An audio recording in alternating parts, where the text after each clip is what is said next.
वो हमें बुढ़ी सी दिखती है। तो वल्लभदास जी भी उस वृद्ध सी दिखने वाली गौ माता को ले आए घर। गृह प्रवेश होते ही कि बड़ा आनंद हुआ वल्लभदास जी को, बड़ा सुख मिला। आज ऐसा लग रहा है कि अनाथ वल्लभदास सनाथ हो चुका है।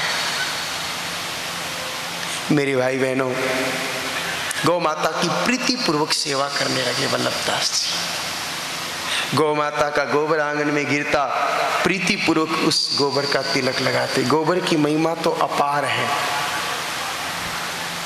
कल गोबर की महिमा के बहुत सारे प्रसंग आएंगे। गोबर में जो शक्ति, मैं तो कहूं कि गौ माता सिर्फ गोबर के लिए रखनी चाहिए, दूध के लिए तो बिल्कुल भी नहीं। गौ माता जब भी रखो गोबर के लिए रखो। माथे पर गोबर का तिलक लगा करके निकलोगे तो मध्य दिवस या मध्य रात्रि में शमशान में भी चले गए ना, तो भी प्रेत आपका सामना करने की हिम्मत नहीं कर सकता।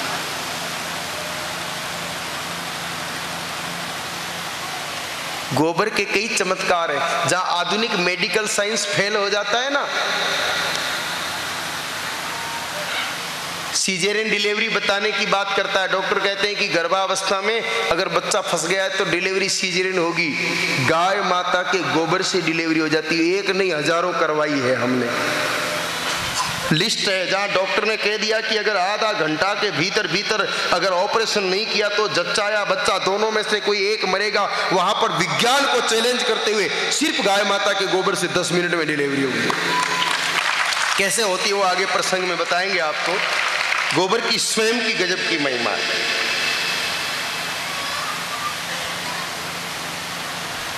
गोबर जब हाथ में रहता है तो एक अद्भुत शक्ति रहती है। हम तो सुमरनी ही गोबर की ही काम में लेते हैं, गले में माला ही गोबर की ही पहनते हैं। इसलिए जो शक्ति गोबर में है वो आपको कहीं नहीं मिल सकती।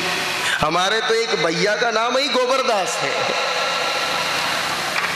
आप आश्चर्य करोगे, लोग सोचते हैं ये क्या नाम है रे। तुम गोबर की महिमा जानो तो। गोबर कोई साधारण चीज नहीं है सज्जनों। गोबर ने क्या क्या दिया है वो सुनोगे तो आप आश्चर्यचकित रह जाओगे। आप जिस बिल्व पत्र से भगवान भोले बाबा की पूजा करते हो, जाकर के शास्त्रों को पढ़िए। बिल्व का पेड़ प्रथम प्रकट ही भगवती गौ माता के गोबर से हुआ है।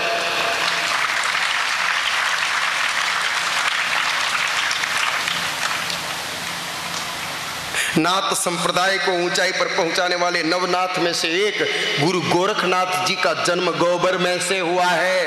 पूरी कथा आगे सुनाऊंगा।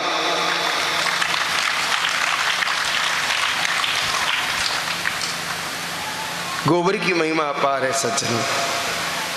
आजकल मौसम थोड़ा गर्म है, पसीना होता है तो चलता है, डिओड्रेंस लगाते हो कि बदबू नहीं आनी चाहिए। अरे मेरे साथियों, वो डिओड्रेंस की खुशबू 3 घंटे बाद खत्म हो जाती है, लेकिन आप सुबह उठ करके गौ माता का पवित्र गोबर लेकर के तन पर मल करके स्नान कीजिए। 24 घंटे तक आपके शरीर से पसीने की बदबू नहीं आ सकती। और एक बार जिसने गाय माता के गोबर से स्नान कर लिया ना, मेरा दावा है जिंदगी में वो छोड़ नहीं सकता। महीने में एक बार तो नहाएगा, क्योंकि गौ माता के गोबर से स्नान करने के बाद त्वचा ऐसी रेशम जैसी हो जाती कि हाथ घुमाने पर लगता है जैसे कोई स्पेशल सिल्क पर हाथ घूम रहा है। आपको आश्चर्य लग रहा होगा कि गोबर से कोई स्नान कर सकता है क्या? अरे मेरी पार्वती मैया गोबर से ही तो स्नान करती थी रोज।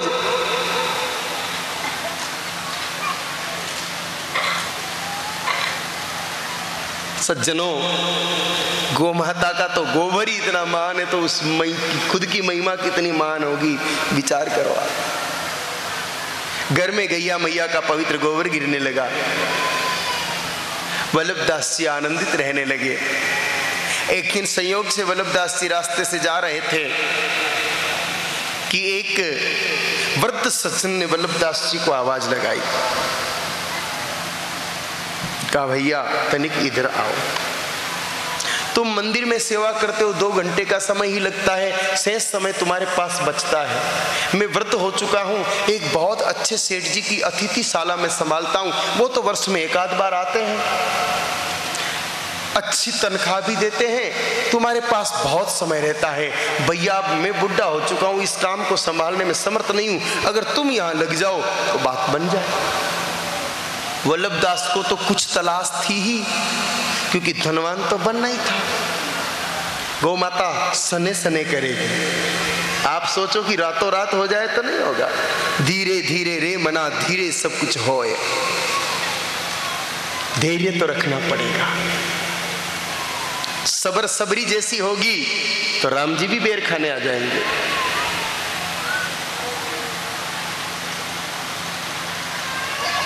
वल्लभदास जी ने बिना ना नौकर के वो नौकरी स्वीकार कर ली। छोटे अवसर को छोड़ो मत, छोटा अवसर ही आपको बड़े अवसर की तरह ले जाएगा। जो ही स्थान संभाला, वल्लभदास जी के सुंदर व्यवहार, मधुर वाणी का प्रभाव कि हर कोई आकर्षित होने लगा। जिस अतिथिशाला में गिनती के लोग आते थे, उसका व्यवस्था का खर्च ही नहीं निकल पाता था, सेठ जी को भेजना पड़ता था। अब लाइन लगने लगी है। घाटे में चल रही अतिथिशाला मुनाफा कमाने लगी। व्यवहार इतना मधुर, वाणी इतनी मीठी कि पूछो मत। और खेल तो वाणी का ही है ना।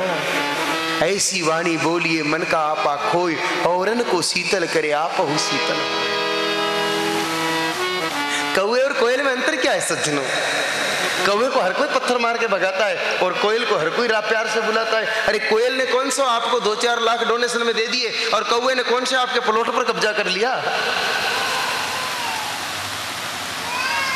कागा किसका धन हरे और कोयल किसको दे। कागा किसका धन हरे और कोयल किसको दे।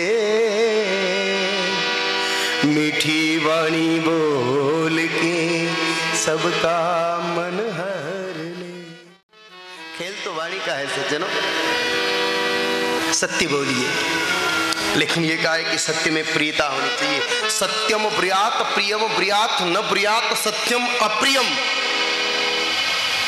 सत्य तो बोलना ही चाहिए, झूठ नहीं बोलना चाहिए, लेकिन उसको भी प्यार से बोलो। बोलने का तरीका होना चाहिए। अगर कोई आदमी की एक आंख फूट जावे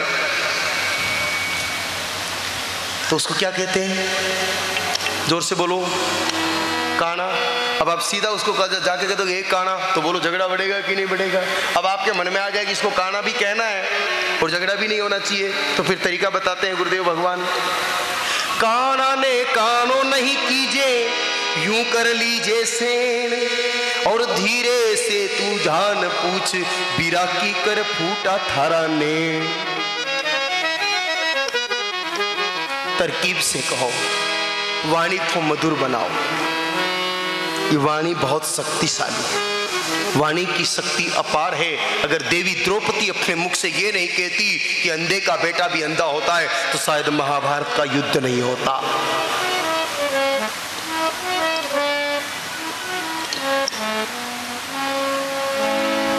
वाणी की मधुरता ही व्यवहार जगत में भी आगे बढ़ाती है, व्यापार जगत में भी आगे बढ़ाती है। बहुत सुंदर व्यवहार वल्लभदास जी का, प्रभाव व्यापार बढ़ा। संयोग ऐसा बना कि हर वर्ष सेठ जी 8-10 दिन के लिए श्री जी बाबा के दर्शनार्थ उनकी सेवा में रहने के लिए आते थे। इधर तो वल्लभदास की नौकरी लगी ही थी और कुछ ही दिनों बाद सेठ जी अपनी पुत्री और पत्नी के साथ श्री जी बाबा के